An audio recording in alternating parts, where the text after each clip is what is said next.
하면 우리 교회처럼 날개를 다는 곳은 없을 것입니다. 사랑하는 성도 여러분, 새해에는 하나님의 말씀이 여러분의 귓가에 많이 울려 퍼지기를 주님의 이름으로 축복합니다. 축복합니다. 그래서 하루속히 우리 권사님들도 이제 식사 준비하는 거 다 끝내고 교회에 와서는 따라해 봅시다. 학가다만 해야 돼요. 말씀을 계속 읊조려야 됩니다. 여러분, 하나님의 말씀은 이렇게 죽었던 사람을 살리는데 이게 다가 아니에요. 육신이 살아났다고 해서 다 산 것이 아닙니다. 육신이 살아나면 하나님의 말씀이 이렇게 선포돼서 육신이 살아난 가장 중요한 목적은 뭐냐면 그 육신 위에 생기가 불어넣어지는 것입니다. 죽은 자가 육신이 그냥 육신으로만 살아나면 옛날에 죄짓고 욕심처럼 살았던 그 삶을 또 살아갈 수밖에 없어요. 그러므로 말씀으로 살아난 우리들에게는 성령의 바람, 생기가 불어넣어줘야 됩니다. 5절 한번 봅시다. 5절 6절 같이 읽겠습니다. 시작. 주 여호와께서 이 뼈들에게 이같이 말씀하시기를 내가 생기를 너희에게 들어가게 하리니 너희가 살아나리라. 너희 위에 힘줄이 두고 살을 입히고 가죽으로 덮고 너희 속에 생기를 넣으리니 너희가 살아나리라. 또 내가 여호와인 줄 너희가 알리라 하셨다 하라. 여기 생기가 나오죠. 생기를 들어가게 한다고 했어요. 이 생기라는 것은 뭐냐면 하나님의 호흡, 바람, 숨, 생명, 영, 룩하어라고 하는 히브리어 단어인 것입니다. 생명의 역사는 마른 뼈의 상태가 중요한 것이 아니라 그 가운데 성령의 역사, 하나님의 역사가 함께 임해야만 이 육신, 살아있는 육신 가운데 진정한 살아있는 그러한 하나님의 사람이 될 수가 있는 것입니다. 그래서 지금 이 에스겔을 향해서 선포하라고 하는 거예요. 9절 10절을 한번 읽어봅시다. 9절 10절 내게 이르시되 시작. 내게 이르시되 인자야 너는 생기를 향하여 대언하라. 생기에게 대언하여 이르기를 주 여호와께서 이같이 말씀하시기를 생기야 사방에서부터 와서 이 죽음을 당한 자에게 불어서 살아나게 하라. 생기를 향해서 대언하는 것입니다. 이 사방이라는 것은 땅의 모든 곳에서부터 하나님의 그 생명을 주시는 바람이 불어서 이 사람들을 살릴 뿐만 아니라 능력 있는 사람들로 만들어 주는 것을 말합니다. 여러분, 사람은 육체와 영혼이 있습니다. 이 육체는 흙으로 만들어졌죠. 그러니까 여러분들이 흙으로 만들어졌으니까 흙만 있으면 재미가 없으니까 여기에다 립스틱도 칠하고 화장도 해야 되고, 여러분 다 흙둥이들입니다. 그리고 여기다 어떻게 옷도 입어야 되고, 그리고 어떡합니까? 모자도 써야 되고 예쁘게 하잖아요. 이 육을 가지고 있기 때문에 그렇습니다. 근데 우리에게는 영혼이 있습니다. 이 육은 그래서 우리를 치장하고 예쁘게 하고 먹고 마시고 즐겁게 하는 데 있지만, 영혼은 뭐냐면 하나님을 찾고 하나님을 사랑하고 하나님의 진리를 기뻐하고 하늘의 양식, 그 양식으로 살아가는 것, 이것이 바로 영이 있다라는 것, 영혼이 있다라는 것입니다. 여러분, 이 영이 죽어버리면, 영혼의 생명이 사라지면 육신으로 가득 찬 사람이 됩니다. 이 영에 하나님의 말씀이 사라지면 세상의 말과 세상의 유행이 가득 차게 되어집니다. 하나님의 사랑의 확신이 사라지고 내가 하나님을 사랑하지 않으면 세상을 사랑하는 마음으로 가득 차 있습니다. 선한 마음이 사라지면 악한 마음으로 가득 차 있고요.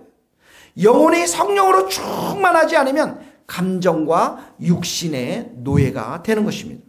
그래서 이 영혼의 활동은 하나님의 역사요, 성령의 역사가 있어야만 영혼의 활동이 가능해지는 것입니다. 여러분, 우리 찬양대가 여기 와서 찬양을 했습니다. 기쁘게 찬양했습니다. 감사하게 찬양했어요. 그 영 안에 성령께서 은혜를 주시기 때문에 그런 하나님을 찬양하고 경배를 드리는 것입니다. 우리 안에 이렇게 하나님의 영이 충만히 임하면 죄와 사망의 보로에서 자유케 되고 기쁨이 넘치고 감사가 넘치고 찬양이 넘치고 얼굴을 보면 할렐루야 기쁨으로 가득 차 있는 거예요. 그 영이 성령으로 충만해 있는 것입니다. 그래서 이 기쁨과 감사를 다른 영혼들을 섬기고 사랑하고 예수 그리스도를 증거하는데 힘쓸 수밖에 없다라는 것이죠.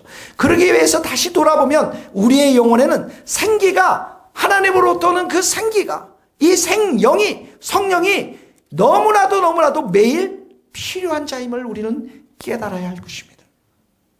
14절을 보세요. 14절을 보면 이렇게 나와 있습니다. 같이 읽어봅시다. 시작. 또 내가 또 내 영을 너희 속에 두어 너희가 살아나게. 예, 너희 속에 뒀다고 그랬죠? 우리의 속 가운데 성령님이 거하세요.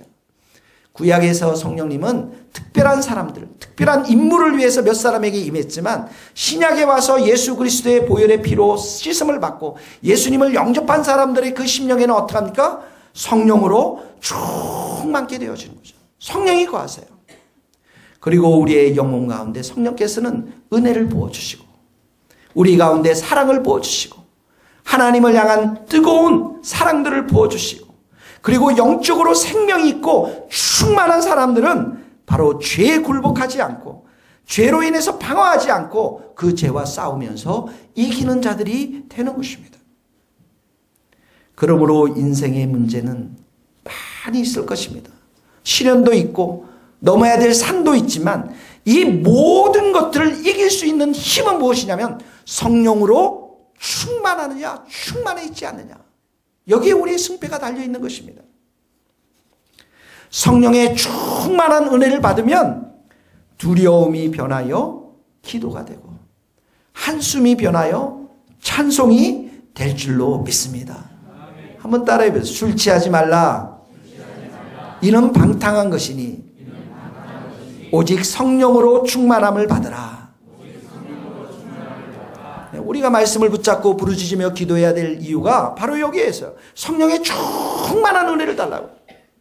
여러분 학가다에 온 그 친구들 이렇게 보니까 조그만 애들이에요. 초등학교 중학교 애들인데 걔네들이 몇 시에 일어난 줄 아십니까? 새벽 5시 반에 일어납니다. 6시부터 7시까지 새벽 기도를 드려요. 7시부터 7시 반까지 혼자 말씀 묵상합니다. 8시 10분까지 식사 시간, 8시 10분부터 9시까지 함께 모여 또 찬양하고 예배를 드립니다. 9시 전까지 이미 2시간 이상을 말씀과 찬양과 기도로 시간을 보내요. 9시부터 10시까지, 12시까지 3시간 동안 처음 들어온 학생들 1년 동안은 학가다만 합니다. 읊조리는, 말씀만 읊조리는 거예요. 잠언 읊조리고 요한복음 읊조리고 점심 먹고 오후 3시간 동안 또 말씀을 읊조리는 거예요. 그걸 1년 동안 합니다. 여러분 한번 생각해 보세요. 얼마나 그들의 성령 충만하겠습니까? 제 옆에 있는 애도 중학교 2학년입니다. 거기에 들어간 지 몇 개월밖에 안 됐는데 애가 야들야들하고 아주 몸은 좀 왜소한데 나랑 성경을 암송하는데 보니까 내가 밀려요. 얼마나 잘하는지 막 잠언을 가지고 막 하는데요. 내가 목사라는 걸 알릴까 봐서 얼마나 열심히 해요. 근데 그 중에 아침마다 부르짖는 기도 시간이 있어요. 하나님 앞에 부르짖는 들어가요. 그래서 같이 기도하는데 보니까 이 친구가 부르짖으며 기도하는데 정말 놀랍더라고요. 사랑하는 성도 여러분, 회심은 구원은 성령의 역사로 이루어지고 구원받은 우리들의 삶이 주님을 향해 불타오르는 열정은 우리의 영 가운데 성령으로 충만해야 우리는 살아갈 수 있는 자들임을 믿습니다. 여러분들 성령 충만함에 있어서 휴식은 없어요. 여러분 휴식 가지세요. 좋은 데 가서 쉬기도 하세요. 그러나 그곳에서도 반드시 해야 될 게 있습니다. 뭘 해야 되고요? 말씀과 기도의 삶을 살아야 됩니다. 성령의 충만한 삶을 살아야 되는 것이죠. 성령의 역사가 없이는 우리는 아무것도 없습니다. 아무것도 할 수가 없어요. 성령의 역사로 우리가 우리의 마음과 삶이 깨어질 때 그때부터 복음의 능력의 역사가 우리의 삶을 통해서 나오는 것입니다. 예수님의 살아있는 역사가 나오는 것입니다. 그러므로 사랑하는 성도 여러분, 부르짖으며 말씀을 잡고 부르짖는 기도, 여러분의 삶 가운데 충만히 이루어질 수 있기를 주님의 이름으로 축복합니다. 우리 연약합니다. 여러분, 약함으로 의기소침해 있지 말고 사단에게 틈을 주지 말고 하나님께 매달려야 됩니다. 하나님께 부르짖어야 됩니다. 끈질기게 그 응답받을 때까지 주님 앞에 나아가서 기도하고 부르짖을 때 하나님께서는 우리를 변화시켜 주시고 정말 강한 하나님의 영적인 군사로 우리를 새롭게 만들어 주실 줄 믿습니다. 10절을 한번 읽어봅시다. 이에 내가 시작. 이에 내가 그 명령대로 대언하였더니 생기가 그들에게 들어가매 그들이 곧 살아나서 일어나 서는데 극히 큰 뭐라고요? 군대입니다. 군대가 되었어요. 회복된 군대, 이 이스라엘 군대는 다시는 이방 사람들과 싸워서 전쟁에 패배할 수 없는 그런 강한 군사로 그들이 새롭게 된 것입니다. 왜 그렇습니까? 그들이 말씀으로 살아났고 다시 그 안에 성령이 거하기 때문에 그렇습니다. 우리가 성령으로 충만하고 말씀을 붙잡고 기도하면 우리를 이겨낼 이 땅에 아무것도 없는 줄 믿습니다. 우리가 이깁니다. 싸우면 이깁니다. 우리가 다스리는 자로 부르심을 받았기 때문에 반드시 승리하게 될 줄로 믿습니다. 여러분, 교회는 건물이 아닙니다.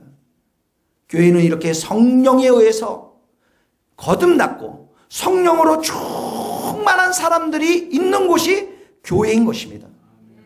그래서 이 성령으로 충만한 사람들을 통해서 하나님은 오늘도 이 교회를 통해서 하나님의 나라를 일구어 가시는 것입니다.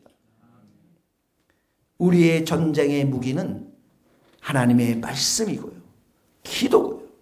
그래서 성령으로 충만해서 영혼을 향해서 희생적 사랑을 하는 복음적 삶을 살아가는 이것이 우리의 전쟁의 무기인 줄 믿습니다. 여러분, 교회는 착한 양떼들만이 있는 곳이 아닙니다. 이 하나님 나라를 위해서, 그 목표를 위해서 대장 되신 예수님을 따라서 우리는 강한 용사, 강한 군대가 되어야 될 줄로 믿습니다. 같이 이 시간에 찬송을 부르겠습니다.